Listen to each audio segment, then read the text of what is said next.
And you can also, I mean, so many things. Take techno. Techno you find everywhere today, the music. Okay.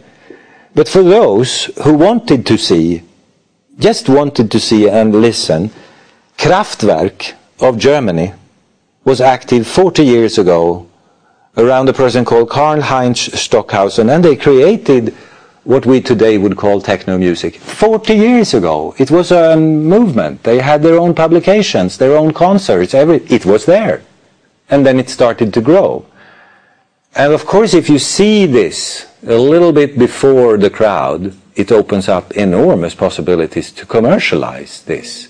Like Nokia, that understood that mobile phones will be fashion-driven, not technology-driven. It will be the look of the phone. It will be the shape of the phone that is more important than the content of the phone. The problem with nation-states is that it's difficult today to say what is Romanian and what is not Romanian, because you have immigration, you have emigration, you have internationalization. It's the same in Sweden. What is Swedish? Architecture. Is there a Swedish architecture? Most of them are influences from abroad, from Italy, from Greece, from everywhere. So what is Swedish?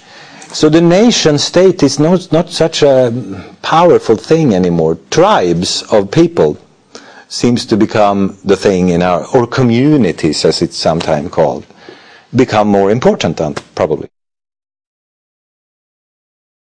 Ethics is commercially a very powerful thing these days. Why? Because the world is becoming rather transparent. It's difficult to cover things up. Sooner or later you will be on the front line or in a TV studio and you will be questioned about this, about that, about the credit cards, about the bribes, about, look at Siemens in Germany. They spend now, I don't know, 20% of their time explaining payments in Italy, here and there, 10 years back in time. Because the transactions are there. And it's becoming transparent. So that's one side of the coin. The world is becoming transparent, which forces us to take decisions that you can stand up and defend. Which means it is postmodern. Yes, it is. I know. But if you use child labor in India, then you have to have a good explanation for why you use child labor. Actually, it's possible to argue that child labor is a good thing in certain countries, because the alternative is nothing. The alternative is starvation. The alternative is misery. The alternative is diseases and death before you're 15 years.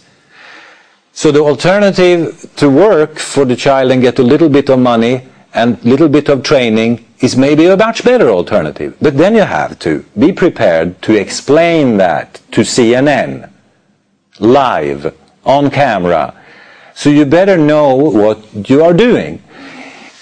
If you sink an oil platform in the North Sea, like Shell did, because it's good for the environment, they said, it's better that we sink it, then you have to be prepared to explain that in such a way that people will go with you while you did that.